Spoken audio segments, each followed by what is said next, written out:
Hey everybody. Well, I've been off the trail now for several weeks, and I've had a lot of time to think. And I'm working on a book right now. I'm on chapter 17, and it's going very well. And I'm about halfway through, the hike, and so there's still a lot more to do. And I'm like in Pennsylvania now, and I'm looking at all the different towns I was in and all the different experiences. I'm like, wow, I forgot about all this stuff that happened. So it was an extraordinary journey, and wouldn't change it for the world. But I'm taking myself back to like last year when I was preparing for my hike, and I was looking at books. I was looking at all kinds of YouTube stuff and gear reviews. In particular, I saw so many that they were making me sick. Okay, I just like, oh, another gear review. Just writing things down and then going back and saying, what did he say? And it was driving me a little crazy. Um, but I know now that there is no ultimate gear review out there. Okay, even within your favorite YouTube guy, I don't think you're going to go with every single thing that they have out there. You may do a whole bunch, but there are some things that you just maybe think is not quite right. Maybe you tried the method, and it just doesn't seem to work. So in gear two, it's just one piece of the puzzle. There's a lot to do with this hike that gear reviews and stuff don't even touch, and that's where I'd like to come in. And it's just also just to give you a break from the monotony of looking at the gear reviews. Just put a little nugget in your brain, and or a seed, whatever you want to call it, and just let it simmer there. And because those thoughts, just they'll work on you. Okay. But one of the biggest keys about gear reviews, if you're looking for them, you want lightweight. Lightweight is the way to go. The lighter, the better. The lighter it is, also, the more expensive it is. Okay, and you can get really carried away. I would say $2,000 to start. I mean, if you don't have anything, which a lot of people don't have anything, they get the idea of a Thruhike, and they don't really have much of it at all. Maybe they like camping, maybe they like hiking, but as far as the real gear you need, is very specific. It takes a lot of research to get your stuff right, and so $2,000 might be what you need to start with. One of the biggest, there's two buzzwords. The number one is Cuban fiber. Okay, you'll hear that all the time. I don't think you need Cuban fiber everything. Okay, you can get a little carried away, but I did use a Cuban fiber pack, which I would not change for the world. It's 1 pound empty, and compared to other packs, it might be 3 or 4 pounds. This is definitely the way to go. It was for me. Wouldn't change it. You can get same material for a tent and for stuff sacks. Those are still okay, but just consider that you might spend another $1,000 on all this stuff. And I would, after doing that trail, definitely discovered that I'd rather have that $1,000 for hotels or food, or you're going to eat a lot out there. Oh man, you're going to eat a lot out there, and so that extra money can really, really boost you when you really need it. Okay, and because when you're out, it sucks. Okay, carbon fiber is the other buzzword I wanted to get to. That has to do with trekking poles. Okay, um, there are very expensive trekking poles out there. I use a pair of Walmart poles, $18. They last me pretty much the entire trip. I busted them coming down a mountain, Mount Moosilauke in New Hampshire. Very steep, very slippery. I don't think it had rained even for a couple days, but the rocks, they just stay slippery. I don't know. It's crazy because it's like right next to a waterfall and everything. But anyway, I broke them coming down there. I landed on my face and I landed right on top of my trekking pole. But I wore those things down to the nub. Okay. During that whole time, people were asking me, oh man, like what happened to your poles? I'm like, yeah, I just used them and I was so proud of them. But then they broke. So, oh well. But okay, I just want to give you a good example about how you can get so obsessed with gear, and it has to do with I on my third day on the trail. I was still in Georgia, and this fellow is hiking. Had got off the trail. I'm sorry, he got off the trail, and he's booking a flight home, and I'm like, I talked to him for a minute, like, what are you doing, dude? He's like, oh, I'm done. I'm going home. I'm like, but you've been out for 3 days, and it's like you might want to think about this. He's like, no, I'm good. I'm going home. And I'm like, and I just wonder how. I know he had all the same gear that we had. It was very apparent. Just hanging with him, he was repacking his stuff. He even had a pack liner, the compactor bag, and he was like, "Hey man, you want this?" I'm like, "Yeah," because I forgot it for myself. So it's so I really appreciate that. But it lasted for a few hundred miles. I ended up getting like a garbage bag to replace that.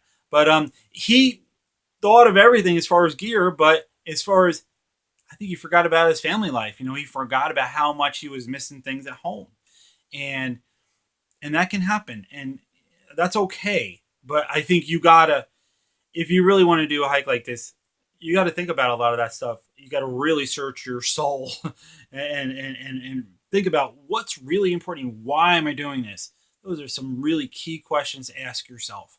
Write them down and hold them dear, because even on the trail, you're gonna might want to refer to those things, and it can also keep you focused on why you wanted to do the hike in the first place. Okay, let's move on. I wanted to get to the distance between Springer Mountain and Neal's Gap is 31 miles. Okay, some people, this is in Georgia. It's the beginning. Some people start at Amicalola Falls, and so that total distance would be about 40 miles.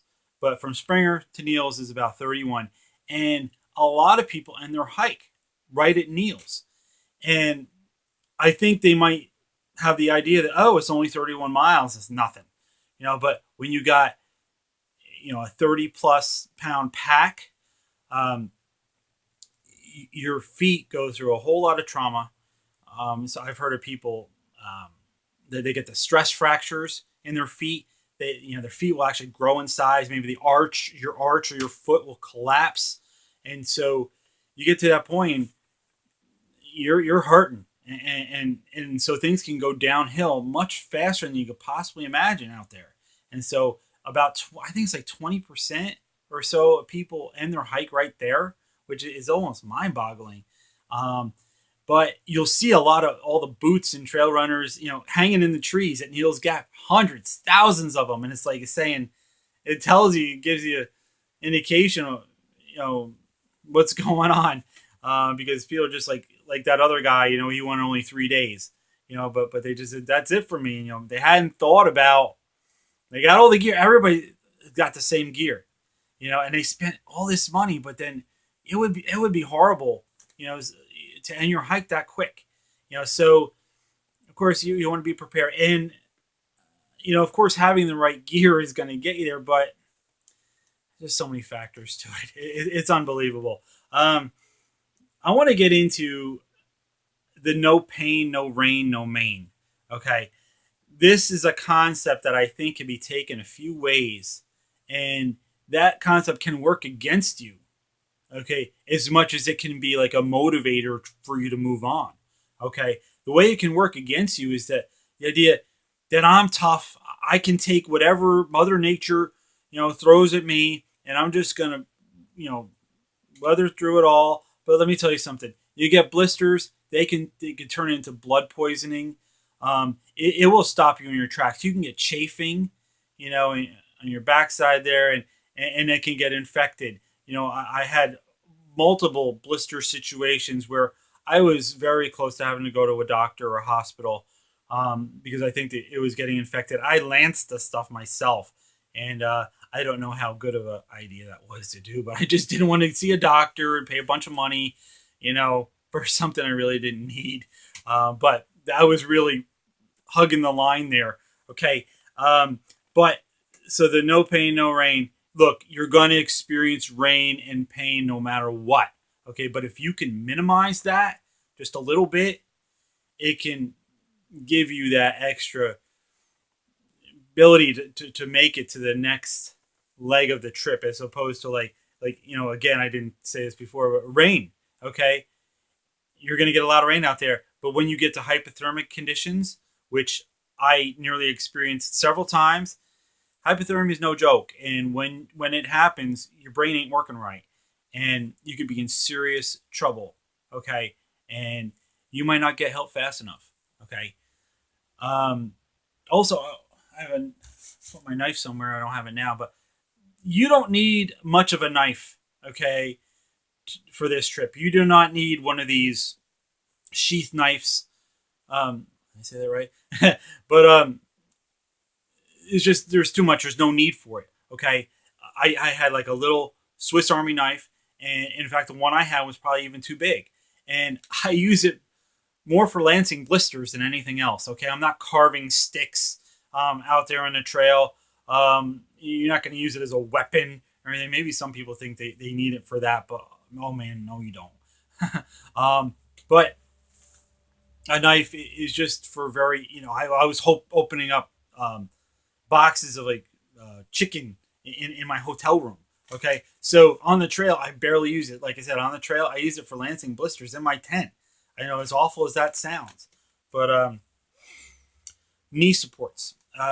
People think that, oh well, I don't have knee problems. Why would I take knee supports? Well, when you get on the trail, you're probably going to have some knee issues. Okay, a lot of people do, a lot of people don't, but and you don't want to take all those things for that what if.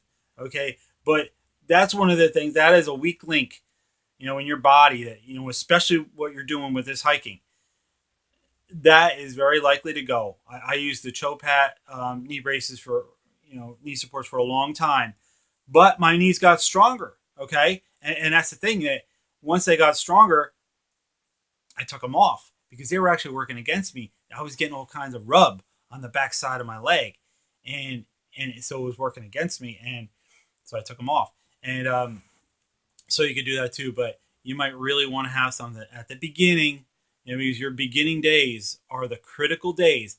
Take it slow, just take it easy, because you don't want to scrub after all this money you spent, all this time. You might have already quit your job. You might have put a whole lot of your life, to the side, like that guy did at the hiker hostel. But it's like after a couple days, you don't want to just throw in the towel then, so just be careful. Okay. The trekking poles too. Another thing I want to discuss is that I always thought, I got to the point where, like, I was looking at people with trekking poles. I definitely recommend them, but you can overuse those too. Okay. I was starting to think, like, they look like training wheels. Okay. And people are using them. And I would see them, like, even like when they'd be in town, they'd be walking through a parking lot, trudging along like a big train, going along, like, dude, it's like, and when you got it in your hand, you're naturally going to want to use it. Okay. But you're also exerting a lot of energy when you're using these all day long. And that can lead to hiker hunger. Okay. I don't know if you know about this, but hiker hunger is, I had many days where I'd have like 3 dinners. Okay. And just in town, and you just eat unbelievable amounts of food. And it's just like, you'll eat it, and a little while later, you're hungry again. It's like, where'd all that food go? Your body's just sucking it up. Okay. So again, with the poles, getting back to there, you can wean yourself off. Your legs are going to get stronger without them. Okay. I would definitely hold on to them, but even now I go on hikes, and I live like 10 minutes from the trail. And so I'll just go with one pole, and I'm like, man, I wish it was like this when I was on the AT. Of course, I'm going without my pack and everything, but still, I was weaning myself off the poles. Okay. So zeros. Hey, my trail name was Zero Hero, so I know all about zeros. And you want to have extra money. You want to be able to take time off, just to chill. Okay. When you're hurting, you want to have that extra money. You might have to stay in a hotel for 3 days. I did multiple times, doing 3 days off in a town. The money adds up really, really fast. But sometimes trying to push it on the trail is a big mistake, and you're asking for trouble out there. Another thing, going back to beginning at Springer Mountain, You're going to see people pass you. You're going to be young people that are just going to be flying past you. Don't worry about them. They're just going to do their thing, and they might make it, they might not. Okay, but it's like at the beginning, especially at the beginning, it's not a race. Okay, and don't let that influence you, because if you get trail partners and stuff like that, everybody has their own pace. Use your own pace, and don't worry about a camping situation. Like, at the beginning, don't worry about being alone. There's going to be so many people out there, like in March and April. You're not going to be alone out there. Like, people pull into a camp spot at the end of the day. You might be the first one there, but there's going to be people right behind you. And once they see you, they might be a little bit nervous too, but once they see you, they say, I'll camp with that person too. Yeah, that's how it works, the psychology out there. Also, in your training, consider if you're like doing walking down the road, even if you're doing like 5 miles a day. I could do 5 miles in about an hour and 20 minutes at a pretty good clip, I suppose, on the road. And on the trail, 5 miles might take double that. Okay. And, on the roads too, find some roads with hills. If you have, trails at your house with hills, do that. I definitely encourage you to practice that. I did a whole lot of that. I would do like 10 miles, a day, when I had the time to do it. And nothing in this world can really prepare you for the Appalachian Trail, but something is better than nothing. Okay. So do what you can within reason. Okay. Well, I guess that's it for now, but I wanted to just wrap this up again saying this is just some things to think about.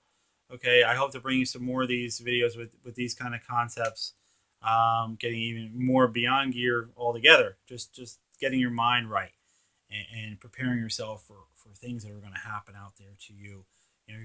I think you change in 3 ways. And I believe this, even before, I finished the hike. It's like you're going to change before you get on the trail. You're going to change on the trail, and you're going to change once you're off the trail. And I'm still discovering this new side of me since I've been off the trail, because I'm doing some things that are way out of character for me. And it's kind of cool, but it's kind of scary at the same time. Okay, because I really feel I'm a different kind of person right now. It's the same me, but it's a new kind of me. So stay tuned. I hope to bring you something soon again, and please subscribe, and hope to see you soon. See you later. All right, bye bye.